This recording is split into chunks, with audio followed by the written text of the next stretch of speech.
Hi everyone, Lisa Haven here, and I've got crucial news to share with you. If you have not prayed for Donald Trump, our president-elect, now is the time to do so because he is getting attacked from every single angle. Now, I put an earlier report out stating the day that Trump was elected, I'll leave a link in my video below, and I was right. But I put out a video the day that Trump was elected stating that they would attempt to contest the election, Hillary would, which she did through Jill Stein. Not only that, but they would blame the Russians for hacking. That's exactly what's happening right now. And I predicted on November 8th that was a possibility of happening. And here we are today. This is exactly what they're doing. And, the fact that Jill Stein issued a recount, that didn't bother me at all. We already know that Wisconsin closed the recount, and guess who was ahead? Donald Trump. And thus, as a result, Pennsylvania has gotten shut down by the court. They're not doing anything there, as well as Michigan. So case closed there, Trump wins. Now, here comes fight number 2. And what it is? Well, Russia. They're saying Donald Trump has been in league with Russia the entire time, exactly like I said in my report. But don't take my word for it. Here is Josh Earnest at the White House. You didn't need a security clearance to figure out who benefited from malicious Russian cyber activity. The president-elect didn't call it into question. He called on Russia to hack his opponent. He called on Russia to hack Secretary Clinton. So he certainly had a pretty good sense of whose side this activity was coming down on. It was the president-elect who refused to disclose his financial connections to Russia. It was the president-elect who hired a campaign chairman with extensive, lucrative, personal financial ties to Russia. It was the president-elect who had a national security advisor on the campaign that had been a paid contributor to RT. So Donald Trump called on Russia, called on Putin, called on them to hack Hillary Clinton's emails, to hack the DNC. No, sir, I don't think so. There's information that I'm going to show you that came out from WikiLeaks, William Benny, Steve Pachenik, saying it was an insider inside the DNC, who, by the way, is dead already. But what else does Josh Earnest have to say? Well, he says that Congress should pay special attention to this matter. Check this out. One conclusion that it leads me to is the special responsibility that members of Congress have to take a close look at this, particularly those members of Congress that endorsed Mr. Trump in the election. They were aware of all this information too, not because they were getting classified briefings, because it was available to the public.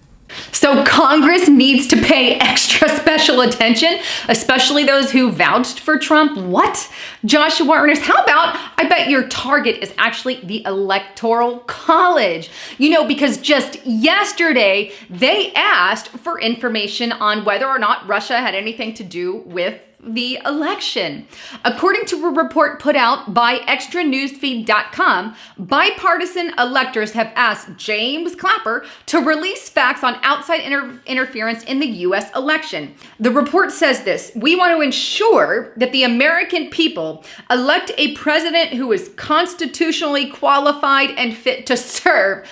Because you, as an American person, as an American citizen, are not qualified to pick your own president. So you see, the Electoral College has to do it for you. Kiss my keister. Okay, kiss my keister, Electoral College, those of you who have signed on this paper, because that's a load of crap. You're kicking the American people to the curb and saying they are not qualified and fit to serve. That is what they are saying.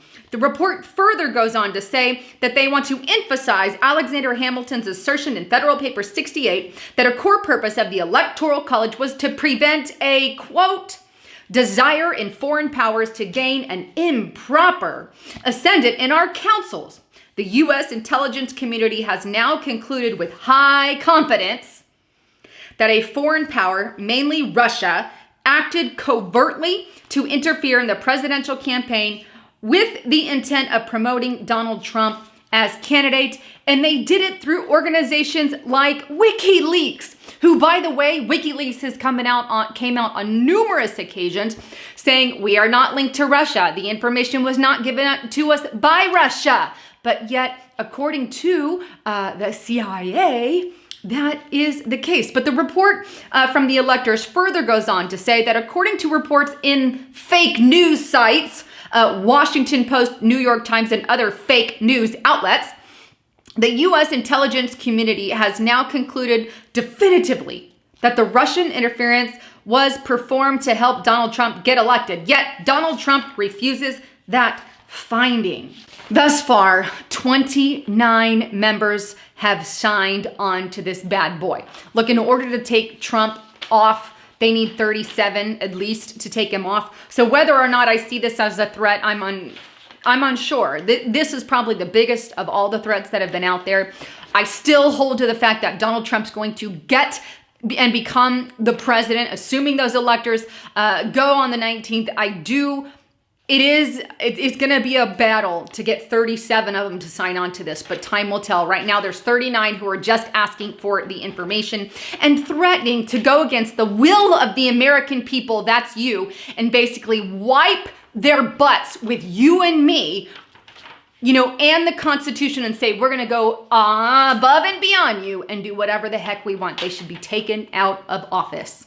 It's getting crazy, isn't it? Well, when further inquired by a reporter about whether or not this was a false flag, here's what Joshua Earnest had to say.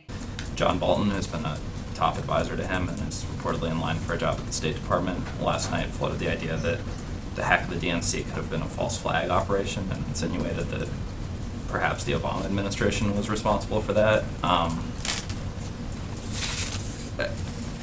Obviously, I think both those statements raise a lot of questions, but I'm wondering what your response to either of those charges is. Well, again, I've tried to avoid responding to some of the charges from the president-elect's Twitter feed, and what I've tried to do is just to present objective facts. And I think the objective fact that's relevant here is the intelligence community, a month before the election, came forward and presented a unanimous view, a high confidence assessment, that China was engaged in malicious cyber activity to destabilize our political system. You said China. You meant I'm sorry, Russia. Flipping back and forth between topics. Oops. China was engaged in malicious activity. Freudian slip is my guess here. You know what? Because China was engaged. But I meant to say Russia. He says, Russia was engaged in malicious activity, not China. Yeah, Josh, you just ate your words. Let me tell you a little bit something about Hillary Clinton. First of all, she had ties to, the Saudis and Qatar. Check out this report from The Independent. Clinton Foundation funded by Saudi Arabia and Qatar. Or how about this report from Donald Trump? Showing that she has herself links to Russia. Clinton has ties to Putin. 4 times when Clinton allies sold out America interest to Putin in exchange for political and financial favors. Or how about the fact that she is linked to China, Joshua Earnest, and she's accepted money from China. Actually, the DOJ did somewhat of an investigation on someone who donated from China to the Clinton Foundation. Yeah, remember that? Not to mention she wears her little communist garb while going over to China, and the fact that she kissed China's butt, kissed George Soros' butt, and the like. But here's the thing. You want to know the truth? There is a report on Reuters that states top U.S. spy agency has not embraced the CIA assessment on Russia hacking. You don't hear that in the news, do ya? Here's my 2 cents. if they end up coming out with information to pin Donald Trump with Russia, whether they lie about it, whether they fake it, whether it's a complete false flag, okay? Because that's what I think. I think that if information does surface about Donald Trump being linked to Russia, I think it's a false flag. I think it's fake information that's planted there in order to make him look bad. Could I be wrong? Possibly, but I doubt. Look, they don't want Donald Trump in office. They're getting mad because he's kicking out a lot of the globalists. He's not a New World Order contender. The Chinese president hates the daylight out of him. And we got to remember, the Vatican is his enemy. People, these are globalist people who are pushing Agenda 21, the New World Order, and the climate scare. Okay, these are all people who are against Donald Trump. So they don't want him in. Okay, so if they actually ever come out with anything, I guess time will tell. But will the Electoral College, change their vote? Maybe some of them will, but they're really going to stir up a lot of tension here in America if they do. I hope that doesn't happen. And I still hold to the fact that Donald Trump's going to sit in the White House and become our president, because like I said, they need at least 37 and there's 29 on that particular paper. Could it end up with more? Sure. But they didn't say whether or not they were swaying their votes. I know 2 at this time have already, one publicly said he's going to change it. The other, I believe he might, if I remember that correctly. But nonetheless, the other thing that worries me is we know that they've been playing their cards since the election has finalized to see how far their minions will go. Will their minions follow their rule? What will they do? Well, right now, I think that's another card they're playing. They're playing the card to discredit the Trump organization, get people mad enough to assassinate the president, get people mad enough on the left to get rid of Donald Trump. It's a card that they're playing. So that's why I started the video with you need to keep our president in prayer. Anyhow, I wanted to bring you the latest on all of this so you can do what you will with it. But I wanted to show you everything from the White House to the actual document so you can go out there and inform people of what's really going on. Anyhow, please don't forget to check out my sponsors right now over the Christmas holiday. I have my tactical pen. This is one of my favorite tools. Like I said, it is a flashlight. You can see it here. It's a pen and it's also a knife. I mean, talk about an awesome Christmas present here. I like it. And look, it helps fund what I do here on my channel, but it's also a knife. Didn't need the sound effect, I know, but nonetheless, that's pretty cool. And obviously it's got a very pointy tip here, if you can kind of see, and that will help in the event that you need self-defense. There you have it. Also, please don't forget getthetea.com. We're coming up on season where colds and flus and all that love to rear their ugly head. Well, Ali C is a good alternative to that. Don't get the flu shot. Please don't get the flu shot. Get something like Ali C instead that helps your immune system and gives you an immunity burst in your body.